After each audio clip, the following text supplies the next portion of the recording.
ಮಾವ ನಿಮ್ಗೊಂದು ವಿಷಯ ಹೇಳಬೇಕಿತ್ತು, ಆದರೆ ಭಯ ಪಡ್ಕೊಂಬೇಡಿ. ಅದೇನು ಹೇಳಬೇಕು ಅಂತ ಇದೆಯೋ ಹೇಳಿಬಿಟ್ಟು ವಿಷಯನ ಹೇಳೋದಾರ ಬಿಟ್ಟು ಜಾಸ್ತಿ ನನ್ನ ಟೈಮ್ ವೇಸ್ಟ್ ಮಾಡಬೇಡ.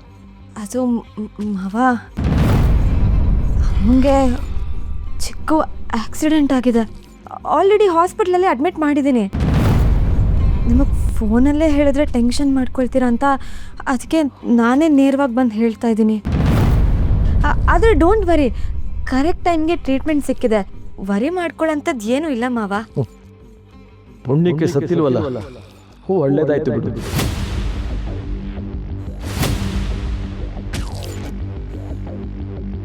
ಏನಂದ್ರೆ ಅಲ್ಲಿ ಆಕ್ಸಿಡೆಂಟ್ ಆಗಿರೋದು ನಿಮ್ಮ ಹೆಂಡತಿಗೆ.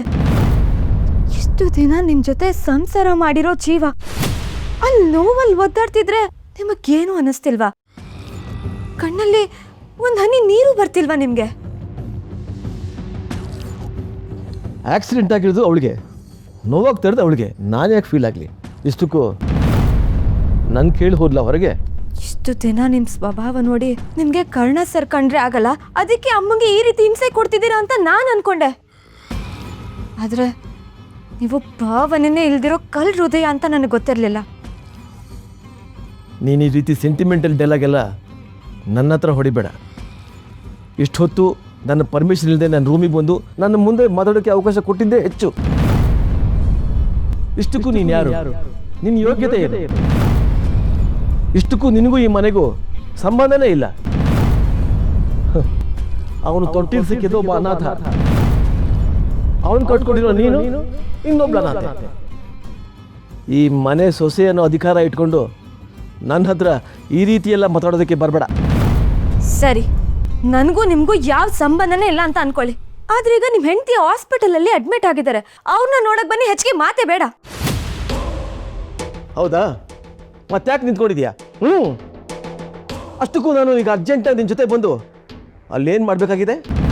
ಅವಳಿನ್ನೂ ಸತ್ತಿಲ್ವಲ್ಲ, ಉಸಿರಾಡ್ತಾ ಇದ್ದಾಳೆ. ಅವತ್ತು ನನ್ನ ಕೈ ಸುಟ್ಟಾಗ ನೀವು ಯಾರಾದ್ರೂ ಒಬ್ಬರು ಫೀಲ್ ಆದ್ರ? ಅದರಲ್ಲೂ ನೀನು ಬಾಯಿ ಬಂದಾಗ ಮಾತಾಡ್ತಾ ಇದ್ದೆ. ಈಗ ನಿನ್ನ ಮಾತು ಕಟ್ಕೊಂಡು ನಾನು ಆಸ್ಪತ್ರೆಗೆ ಬರಬೇಕಾ?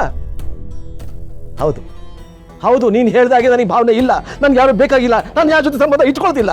You understand? ಅಯ್ಯೋ ಮಾವ, ಏನಾಯ್ತು ನಿಮ್ಗೆ? ಮಾವ ಮಾತಾಡಿ. ಅಯ್ಯೋ ಮಾವ, ಇದ್ದಕ್ಕಿದ್ದಾಗೆ ಯಾಕೆ ಇಷ್ಟೊಂದು ಬೇವ್ತಾ ಇದ್ದೀರಾ? ಕೈಯೆಲ್ಲ ಯಾಕೆ ನಡುತ್ತಿದೆ? ಒಂದು ನಿಮಿಷ ರೀ ಮಾವ, ನಾವು 1 ಸೆಕೆಂಡ್ ಕೂಡ ಇಲ್ಲಿ ವೇಸ್ಟ್ ಮಾಡಬಾರ್ದು. ನಾವು ಇಮಿಡಿಯೇಟ್ ಆಗಿ ಹಾಸ್ಪಿಟಲ್ಗೆ ಹೋಗ್ಬೇಕು. ಬನ್ನಿ. ಹೇಳು, ನನ್ಗೇನಾಗಿದೆ? ಅಯ್ಯೋ, ಅದನ್ನೆಲ್ಲ ಹೇಳಕ್ಕಾಗಲ್ಲ, ಬನ್ನಿ ಮಾವ. ಸತ್ಯ ಹೇಳು, ನನ್ನ ಹಾರ್ಟ್ಗೆ ಏನಾದರೂ? ನೋಡಿ ಮಾವ, ನೀವು ಪ್ಯಾನಿಕ್ ಆಗಬಾರ್ದು. ಇದನ್ನೇ ನಾನು ಹೇಳಿದ್ದು, ಬಿ ಜಾಸ್ತಿ ಆದರೆ ಈ ರೀತಿಯೆಲ್ಲ ಆಗುತ್ತೆ. ಕೇರ್ಫುಲ್ ಆಗಿರಿ, ಕೋಪ ಮಾಡ್ಕೋಬೇಡಿ ಅಂತ. ಆದರೆ ನೀವು ನನ್ನ ಮಾತೇ ಕೇಳಲ್ಲ. ಹಾರ್ಟ್ ಅಟ್ಯಾಕ್ ಆಗೋ ಮೊದಲು ಇದು ಬರೋ ಸಿಂಟಮ್ಸ್ ಮಾವ. ನಮಗೆ ಮೊದಲೇ ಗೊತ್ತಾಗಿದೆ ಅಲ್ವಾ? ಏನೂ ಪ್ರಾಬ್ಲಮ್ ಇಲ್ಲ ಮಾವ, ನಾನು ನಿಮ್ಮ ಜೊತೆಗಿದ್ದೀನಿ. ನಾವೀಗಲೇ ಹೊರಡೋಣ. ಡ್ರೈವರ್ ಅಣ್ಣ, ಬೇಗ ಕಾರ್ ತೆಗೀರಿ. ಮಾವ ಸ್ವಲ್ಪ ಸೀರಿಯಸ್ ಆಗಿದೆ. ಬನ್ನಿ ಮಾವ, ಬನ್ನಿ ಬನ್ನಿ, ಮೆಲ್ಲ.